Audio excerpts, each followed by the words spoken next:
কারণ মানুষের জীবন নাটকের থেকে নাটকীয়। মেয়েদের সাথে চলাফেরা আচরণের যেই ম্যাচুরিটি তার দরকার, এটা বাংলাদেশে বিভিন্ন কারণে নাই আসলে আমার কাছে মনে হয়েছে আর কি। একটা জায়গা হলো ধরেন কো এডুকেশনের সাথে আমরা সবাই খুব পরিচিত না। আমরা অধিকাংশ ছেলেরা ধরেন বয়েজ স্কুলে পড়েছি এবং সেটা বাবা মার খুব স্ট্রং যুক্তি ছিল, ছেলেরা নষ্ট হয়ে যাবে, অথবা মেয়েদেরকে গার্লস স্কুলে পড়ানো, মেয়েরা নষ্ট হয়ে যাবে। তো জয়েন্ট কো এডুকেশনে পড়ায় যে ভ্যালু শেখানোর একটা ব্যাপার আছে, এইটা আমি ফিল করি যে একটা সার্টেন টাইমে এই ভ্যালুগুলো শেখাইতে হবে। এবং কো এডুকেশনে না পড়বার কারণে আমরা দেখেছি বিশ্ববিদ্যালয়গুলোতে সবচেয়ে দুষ্ট পোংটা টাইপের ছেলেরা ছিল ক্যাডেট কলেজ থেকে আসা, এবং যারা বয়েজ কলেজে পড়ছে। যারা কো এডুকেশন থেকে আসছে তারা দেখতাম যে মেয়েদের সাথে আচরণে অনেক বেশি অভ্যস্ত আর কি, সে তার নার্ভাস ব্রেকডাউন হয় না। আমরা যারা বয়েজ স্কুলে পড়ছি আমরা অন্য কাজে ব্যস্ত ছিলাম, তা আমরা হলাম সিম্পলি অ্যাভয়েড করতাম, কথা বলতে ভয় পাইতাম, কথা বলতাম না। কিন্তু যারা দুষ্টামিটা করতো তারা চরম দুষ্ট টাইপের ছেলে ছিল। তো সেই জায়গাতে আমার কাছে মনে হয়েছে যে ভ্যালু শেখানোর ক্ষেত্রে বয়েজ স্কুল গার্লস স্কুল যে যেখানে পড়ুক তাদেরকে একটা কোনো না কোনো ফোরামে এনে ভ্যালু শেখানোর এক্সপোজারটা দেওয়া দরকার, যেটা আমাদের নাই। যেটা ওয়েস্টার্ন স্কুল কলেজে আমরা দেখেছি, যেহেতু একদম ছোটোবেলা থেকে 5, 6, 7 তারা ছেলেরা মেয়েরা একসাথে পড়ছে, এবং এই পড়ার মধ্য দিয়ে যে সংকটগুলো, যেই জেন্ডার রিলেশনশিপের জায়গাগুলোতে যে চ্যালেঞ্জগুলো আসে, এগুলো তারা আবার অ্যাড্রেস করে। ওখানে থেরাপিস্ট আছে, ওখানে সাইকিয়াট্রিস্ট আছে, ওখানে নার্স আছে, ওখানে স্পেশাল নিডের টিচার আছে স্কুলগুলোতে, এবং তারা এটা ড্রিল করে যে মেয়ের সাথে কীভাবে কথা বলতে হবে, অথবা ছেলের সাথে কী কথা বলা যাবে, কি বলা যাবে কি বলা যাবে না, এই ভ্যালু সিস্টেমটা ডেভেলপ করে, এবং এটাই পরবর্তীতে সোসাইটিতে আপনার রিফ্লেক্টেড হয়। তা আমার কাছে মনে হয়েছে আসলে সব কিছু আইন দিয়ে কাভার করতে গেলে, যেহেতু আমাদের জুডিশিয়ারি এবং ইনস্টিটিউশন খুব দুর্বল, এটা যেটা হবে যেটা আরেকটা জুলুমের হাতিয়ার হবে, কাউকে হেনস্থা করতে হবে। ধরেন একটা প্রাইভেট রিলেশনশিপকে পাবলিক করে ওইটার ভিত্তিতে আরেকজনের রাজনৈতিক কেরিয়ার খেয়ে দেওয়ার ধান্দা করবে।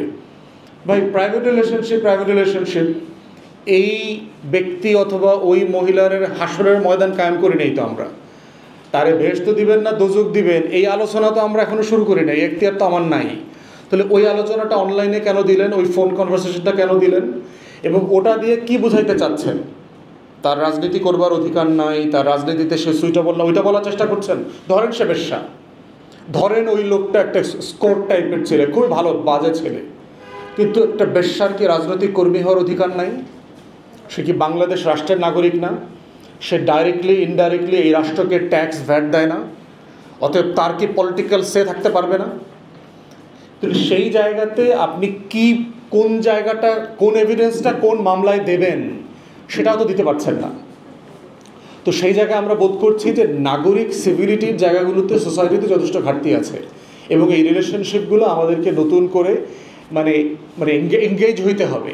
এঙ্গেজমেন্ট ছাড়া আমি বোধ করছি যে সিম্পলি আইন দিয়ে আপনি এই সমস্যার সমাধান করতে পারবেন না, বরং যেটা হবে প্রত্যেকটা আইনকে খুব অ্যাবিউসিভলি ইউজ করে যাকে যেখানে সিলেক্টিভলি আপনার হেনস্থা করা যায় সেটা করবে। এবং আইনের সিলেক্টিভ হেনস্থা কীভাবে হয় সেটা গত 16 বছরে আমরা দেখেছি, গত 4-5 বছরে আমরা দেখেছি।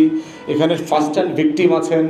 এখানে এই যে সাকিব ভাই একটা মজার কথা বলছেন না, যে গ্রেফতার হয়ে গেলে আমরা দোয়া করতাম যেন সে আসলে গ্রেফতার তাকে দেখানো হয়, এবং এইটা করলে আমরা খুশি হয়ে যাইতাম যে না বেচারা গুম হয়নি, একটা মিথ্যা মামলায় ঢুকছে, হয়তো ডিবি অফিসে নিবে বাট বাঁচায় রাখবে, মানে মেরে ফেলবে না।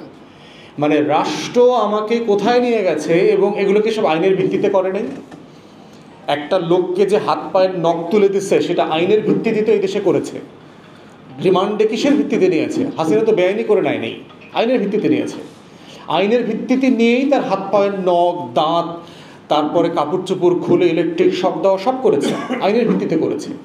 তো এই জন্য আমি যখন সাইবার বুলিংয়ের ব্যাপারগুলো দেখছি আমার কাছে মনে হচ্ছে, এবং এটা কিন্তু একটা গ্লোবাল ফেনোমেনা, ব্যাপারটা এরকম না যে বাংলাদেশে রাষ্ট্র দুর্বল, সরকার দুর্বল, আইনি কাঠামো দুর্বল, বাংলাদেশে হচ্ছে বাস্তবতাটা তা না, ইটস গ্লোবাল ফেনোমেনা। আমি বহু ফিমেল এমপিকে চিনি ব্রিটিশ পার্লামেন্টে যে পলিটিক্স ছেড়ে দিয়েছে, শুধুমাত্র বুলিং হ্যান্ডেল করতে পারে নাই। ফ্যামিলি ব্রেকডাউন হয়ে যাচ্ছে, ছেলেমেয়েরা মেনে নিতে পারছে না এই সিচুয়েশনগুলোকে, রিলেশনশিপগুলোকে হ্যান্ডেল করতে পারছে না, পলিটিক্স ছেড়ে দিয়েছে। ওয়েস্টে এই ধরনের প্রচুর ঘটনা আছে। অতএব এই গ্লোবাল ফেনোমেনাটাকে আমার একটা মূল্যবোধ, একটা ভ্যালু সিস্টেম ইম্পোজ করতে হবে আমার স্কুল, কলেজ, বিশ্ববিদ্যালয়, সোসাইটিতে। এটার মধ্য দিয়েই হচ্ছে এটা ম্যানেজ করতে হবে। দ্বিতীয়ত হচ্ছে জুডিশিয়ারির বিষয়টা হচ্ছে একটা গুরুত্বপূর্ণ জায়গা। যেহেতু আইনে রেফারেন্সের কথা বারবার বলা হচ্ছে যে এইটা পরিষ্কার করা হয় নাই, এইটা পরিষ্কার করা হয় নাই, দুনিয়ার কোনো আইনে লেখা প্রত্যেকটা শব্দ পরিষ্কার করা হয় না, করা সম্ভব না, প্র্যাকটিক্যাল না। তাহলে এটা হয়টা কি? পথ চলতে চলতে যেটা হয়, একটা ফেয়ারনেস এবং জাস্টিসের আইডিয়া ইনস্টল করা থাকলে সোসাইটিতে, ইনস্টিটিউশনের ভিতরে, সে প্রত্যেক দিন ওই ফ্রেমের ভিতরে এটা ইনস্টল করে যে এই আইন দিয়ে আসলে কি আমি জুলুম করছি? এটা তো একটা ইনস্ট্রুমেন্ট। এই যে সাইবার অধ্যাদেশ করা হচ্ছে, এটা তো ইটসেলফ একটা জাস্টিস না, এটা একটা ইনস্ট্রুমেন্ট টু প্রোভাইড জাস্টিস। তো জাজ এবং জুডিশিয়ারি প্রতিদিন যেটা করে পশ্চিমের ইনস্টিটিউশনগুলোতে, সেটা হচ্ছে এই ইনস্ট্রুমেন্টটাকে সে জাস্টিসের জন্য ডিসপেন্স করে, ইউজ করে, এবং সরকারকে সে বারবার মনে করিয়ে দেয় যে এই শব্দটা ডিফাইন করা দরকার, এই শব্দটা ঠিক হয় নাই, এই শব্দ দ্বারা তোমরা যা বোঝাচ্ছ জাস্টিস সেটা বোঝে না, ইনসাফ এটা বোঝে না। তো এই জন্য সময়ের সাথে সাথে হচ্ছে আইনগুলো অ্যাপ্লিকেশনে গিয়ে এইটা পরিষ্কার হয়। এটা হাইপোথেটিকলি পরিষ্কার করা যায় না, কারণ মানুষের জীবন নাটকের থেকে নাটকীয়। এটা প্রত্যেক দিন এক একজনের জীবন এক একভাবে আসবে। তখন জাজকে বসে বেঞ্চে চিন্তা করতে হবে যে এটার মাধ্যমে ইনসাফটা আমি কীভাবে কায়েম করব। এই জন্য হচ্ছে একটা সিম্পল ক্লোজ করে দেওয়া দরকার যে এই আইনের প্রভিশনের মধ্য দিয়ে কারো ফান্ডামেন্টাল রাইটস যেন ব্রিচ না হয়, কারো প্রতি বেআইনি, আনজাস্ট, আনফেয়ার কোনো আচরণ যেন রাষ্ট্র চাপিয়ে না দেয়। এরকম সিম্পল একটা ক্লোজ দিয়ে দিতে হবে। তখন যেটা হবে, বাকি যত কিছুর এক্সপ্লেনেশন, ইন্টারপ্রিটেশন আপনারা এক্সপেক্ট করছেন, যেটা ফিজিবিলি দেওয়া সম্ভব না, ওই ক্লজটা তখন আমার অধিকারকে ডিফেন্ড করবে। যে যখন আর একটা ক্লোজ আমাকে জেলে পাঠানোর জন্য বলবে, তখন আমি ডিসক্লেইম করবো ওই ক্লোজ দিয়ে, ওইটাকে দিয়ে ডিফেন্ড করব যে এই ক্লোজ বলছে যে আইন দিয়ে তুমি বেইনসাফি করতে পারবা না, আমার উপর জুলুম করতে পারবো না। অতএব এখন যেটা করার চেষ্টা করা হচ্ছে এটা জুলুম করা হচ্ছে। যেমন আজকে দিদার ভাই যেটা বললেন, ওখানে মানে 4 নম্বর পয়েন্টে যেটা বলেছেন যে যারা ধরেন জুয়া যেসব দেশে বৈধ, তো এই জুয়া যারা খেলে তাদের অনলাইনে খেলতে তো অ্যাপস তৈরি করে দিতে হয়। এখন কোনো বাংলাদেশি এন্টারপ্রেনিওর, একটা ইয়াং ছেলে মেয়ে এই অ্যাপসটা তৈরি করে দিল, জুয়ার একটা অ্যাপ তৈরি করে দিল লাস ভেগাসের জন্য, কোনো কোম্পানির জন্য।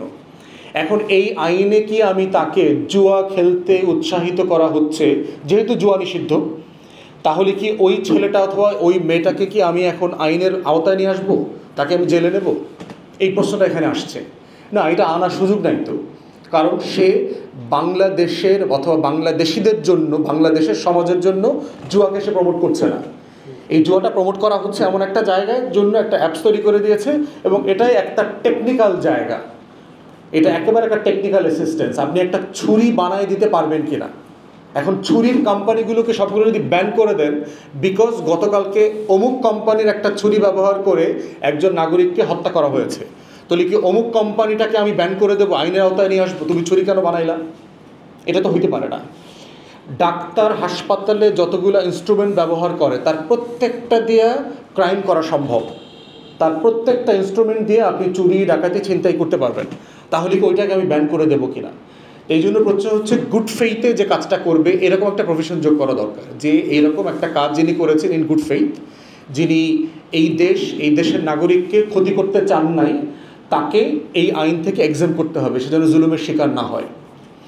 ফাইনালি হচ্ছে যেটা আমি বারবার বলছিলাম যে এই ধরনের একটা প্রতিষ্ঠান, এই যে এজেন্সির কথা যেটা বলা হচ্ছে, এটা আসলে রাষ্ট্রীয় প্রতিষ্ঠান হওয়া উচিত না। বরং আমি ইংল্যান্ডে দেখেছি আপনার কোয়াঙ্গো টাইপের প্রতিষ্ঠান আছে, ইউরোপে আছে, রাষ্ট্রের টাকায় ইন্ডিপেন্ডেন্ট প্রতিষ্ঠান।